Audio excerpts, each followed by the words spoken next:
Eccoci qui al punto a Telefriuli con il sindaco di Trepogrande, Emanuela Celotti. Benvenuta sindaco, benvenuta. Grazie, buongiorno Enzo, buongiorno a tutti.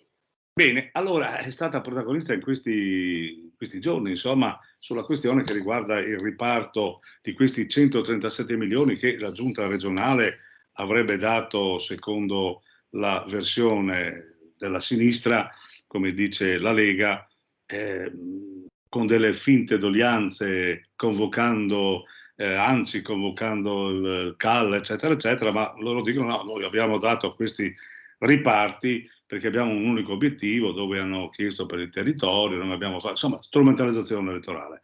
Ecco, la versione del sindaco Celotti, che è stata protagonista e con forza ha portato alla luce dei media questa situazione, insomma. Ma io la mia versione invece è completamente diversa. Per il secondo anno consecutivo il comune di Trepogrande, insieme a diversi altri comuni, guarda caso con sindaco di centrosinistra, ma non ne faccio una questione di appartenenza di partito, ne faccio una questione di equità nella gestione delle risorse pubbliche, è stato escluso da quelli che sono i finanziamenti della concertazione, nonostante avessimo presentato un progetto dalla chiara valenza strategica regionale. La valenza strategica regionale è il criterio che è stato posto dalla giunta regionale a base della concertazione. Non si capisce quindi come mai, andando a scorrere l'elenco dei comuni finanziati, diverse delle opere finanziate non hanno una valenza regionale, hanno una valenza comunale sicuramente, ma di strategico e di regionale pare ben poco. Non esiste, o perlomeno non è dato sapere quali sono le opere escluse e perché sono state escluse. Non si capisce come è stata fatta l'istruttoria per decidere chi sarebbe stato finanziato e chi no. Non si sa se sono stati dati dei punteggi ai progetti presentati, anche perché se a me dicono... Mancano i criteri. Io credo che se i criteri c'erano all'inizio, anche se molto vaghi, ed erano appunto che le opere dovevano essere sovracomunali e quindi avere l'accordo di più comuni nella loro realizzazione, che era il punto A, oppure dovevano essere opere strategiche regionali, che era il punto C, e poi andando a scorrere l'elenco non si capisce come l'elenco batta con quelli che erano i criteri iniziali. Allora, si tratta di 137 milioni di fondi pubblici quest'anno, di 150 milioni l'anno scorso, quindi sono risorse ingenti che derivano dalle imposte che i cittadini del Friuli Venezia Giulia, tutti, a prescindere dal comune dove sono residenti, pagano, e quindi credo che nella gestione di una manovra di così ampia portata sia fondamentale dire quali sono stati i criteri che hanno portato a scegliere chi finanziare. Sono soldi di tutti. Sì, alla fine la querelle tornerà ad aprirsi un po' il fascicolo che riguarda questo riparto, avrete qualche ristoro, la giunta regionale o se no prenderà campo proprio la campagna elettorale? Allora, si preannuncia una nuova concertazione a ottobre, che è una cosa inaspettata perché solitamente si fa all'inizio dell'anno, no, la richiesta ai comuni di presentare i progetti e durante l'assestamento estivo in Consiglio regionale si vota la concertazione, almeno negli ultimi anni è stato così. Sì. È stata invece annunciata una nuova concertazione a ottobre che speriamo possa avere degli esiti se non altro più trasparenti. Allora, abbiamo chiesto, alcuni sindaci esclusi hanno chiesto la convocazione di un direttivo urgente di ANCI, poi è stato convocato anche il CAL e da lì siamo usciti con la necessità di organizzare un tavolo che si confronti su quelli che sono i criteri dei riparti della concertazione. Quindi al di là di quello che dice l'assessore, anche l'ANCI alla fine ha ravvisato la necessità di aprire un confronto su questo tema. Che si dica che l'ANCI non deve trattare questi temi, invece io credo, articolo di oggi sul Messaggero Veneto, che sia una cosa gravissima, soprattutto se lo dice un assessore regionale. Cioè l'ANCI è in qualche modo il sindacato dei comuni. Il sindacato, sì, esatto. Se i comuni che si sentono esclusi o, voglio dire, penalizzati, no, da una procedura regionale non possono parlare in ANCI di queste cose, non si capisce dove lo debbano fare. Allora l'ANCI non è il portavoce della regione o della giunta regionale, l'ANCI è o dovrebbe essere il portavoce dei comuni. Quindi insomma è rimandato tutto ad ottobre. Poi c'è la questione che riguarda la sanità, i medici di base, perché mancano medici di base, non ci sono proprio, tutti i colleghi suoi si stanno interrogando che cosa succederà, anche perché insomma le università hanno il numero chiuso, non è che sfornino medici, insomma, in quantità.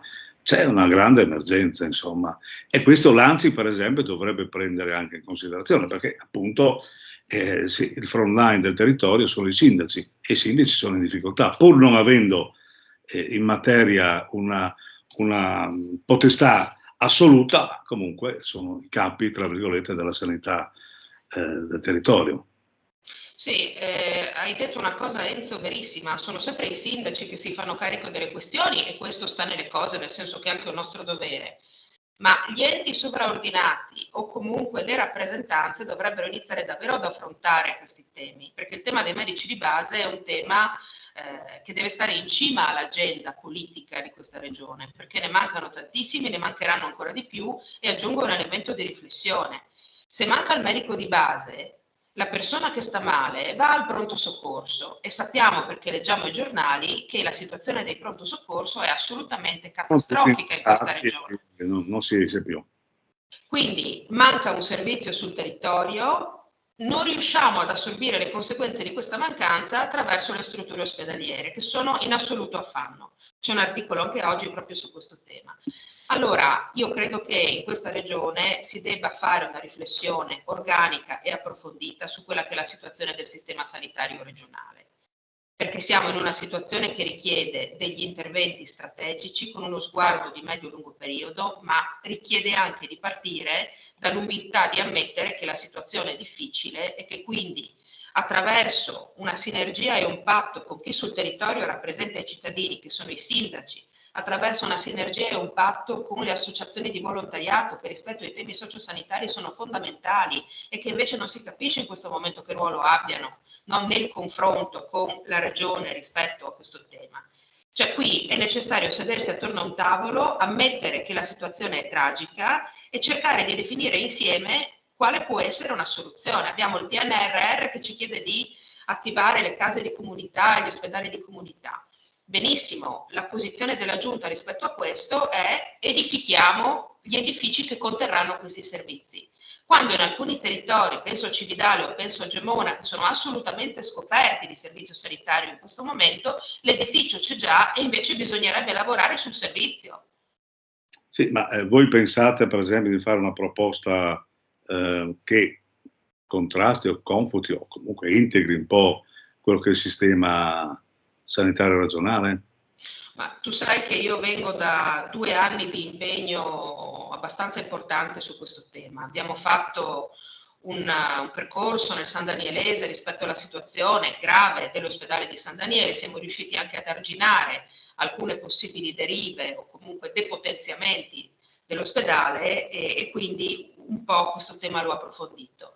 Io credo che in antitesi a quello che sta avvenendo, perché se leggiamo l'atto aziendale si configura un ospedale centrale, che è quello di Udine, che ha delle sedi distaccate, che sarebbero gli ospedali di territorio, io invece credo che, tenuto conto che non ci sono medici di medicina generale, tenuto conto che i cittadini hanno bisogno di una risposta sanitaria prossima al loro domicilio, il cuore di una riforma organizzativa del sistema sanitario regionale debbano essere gli ospedali di base. Quindi San Daniele Tolmezzo, quindi Palmanova Latisana, che invece vediamo vengono costantemente depotenziati, no? Allora ci vuole una scelta di campo. Vogliamo una sanità prossima che riesca a gestire sui territori quelli che sono i bisogni di salute più frequenti dei cittadini. Bisogna investire sugli ospedali di rete, che devono lavorare in rete con l'ospedale che ha funzioni di hub, che per noi è Udine, ma che devono mantenere una loro dignità, non devono diventare delle succursali, perché altrimenti concentriamo a Udine tutta una serie di esigenze di cura che non è in grado di gestire da solo l'ospedale di Udine in questo momento. E lo vediamo ad esempio rispetto al pronto soccorso. E quindi i problemi si accavallano. Bene, voltiamo un tiro la pagina e parliamo un po' dei lavori pubblici che sono in atto nel comune di Treppo Grande, perché vedo che Treppo Grande è un comune molto attivo, dal punto di vista culturale, sportivo, insomma, però anche le manutenzioni e anche i lavori vanno avanti, insomma, nonostante i costi energetici, nonostante tutte le difficoltà burocratiche, quindi insomma, ce la state mettendo tutta, ecco. Sì, nonostante la mancanza di dipendenti, aggiungo che è un tema che abbiamo trattato diverse volte perché la sottoscritta ormai è responsabile praticamente di ogni ufficio comunale. Comunque, insomma, cerchiamo di andare avanti. Noi abbiamo appena concluso dei lavori di asfaltatura sulla ciclovia Alpe Adria FVG1 attraverso un contributo regionale che abbiamo ottenuto l'anno scorso. Abbiamo asfaltato l'ultimo tratto che ci mancava di via dei Casali di Crepopiccolo, che è appunto ciclovia, perché anche questo va sottolineato, la manutenzione delle ciclovie a livello di asfaltatura in questo momento, nonostante siano reti strategiche regionali, compete ai comuni. Quindi no, c'è anche questo onere che non è da poco, perché sì, 115.000 euro di asfalto in un comune come Treppo non è che li si può utilizzare più Ma volte poche l'anno. risorse, pochi dipendenti, tanta burocrazia, insomma, gli ostacoli aumentano, ecco. Gli ostacoli aumentano, insomma resistiamo. E abbiamo in programma invece finalmente l'avvio dei lavori di completamento del recupero dall'ex chiesa di San Michele, che è il nostro progetto strategico, su cui tra l'altro avevamo anche chiesto i fondi della concertazione per i lotti di completamento. Come sappiamo è uscito il nuovo preziario regionale e quindi adesso stiamo cercando di capire se con la progettualità che è già stata depositata a livello definitivo esecutivo ce la facciamo a starci dentro, se invece dobbiamo rivedere il progetto, però insomma contiamo di partire con la gara per l'affidamento dei lavori in autunno. Poi c'è un'altra bella notizia perché finalmente, perché anche lì sono anni che abbiamo un progetto esecutivo pronto, abbiamo ottenuto un finanziamento di 1,5 milioni per la messa in sicurezza, la riqualificazione energetica, insomma l'adeguamento sismico della scuola primaria di Treppo Grande, che è un'altra grande opera che dovremo affrontare il prossimo anno. Bene, allora concludendo questa bellissima chiacchierata molto interessante, eventi prossimi in cantiere? Abbiamo ripreso anche con quelli, allora siamo partiti con un concerto in piazza che ha valorizzato gli artisti locali, cantanti e musicisti a luglio, durante il quale tra l'altro ci tengo a dire che abbiamo anche premiato il dottor Ciro Mamolo, che è il nostro medico di medicina generale, che per fortuna che c'è ed è presentissimo durante la pandemia, si è davvero distinto per il servizio che ha reso ai nostri cittadini. Chiudiamo la stagione estiva che è stata ricca di eventi organizzati dal Comune ma anche dalle associazioni locali con un altro concerto in piazza che si terrà il 2 di settembre, quindi fra Si poco. può venire a Treppo, Assolutamente, e poi riprendiamo la stagione autunnale con una serie di iniziative legate alla lettura, che abbiamo anche avuto ospite, quindi continuiamo con la rassegna sì, letteraria di Treppo che riprende da fine agosto in realtà, e poi a ottobre ci sarà un mese intenso dal punto di vista culturale perché all'interno di un progetto collinare di promozione della cultura locale organizzeremo delle mostre, il mercato contadino, la visita ai luoghi culturali di Treppo Grande su 3 weekend consecutivi. bene, mi pare tutto, insomma. Allora, io ti ringrazio per la disponibilità, so che tu sei sempre in corsa, naturalmente buon lavoro, perché insomma ti servono anche gli auguri e la solidarietà e naturalmente ci vediamo la prossima volta.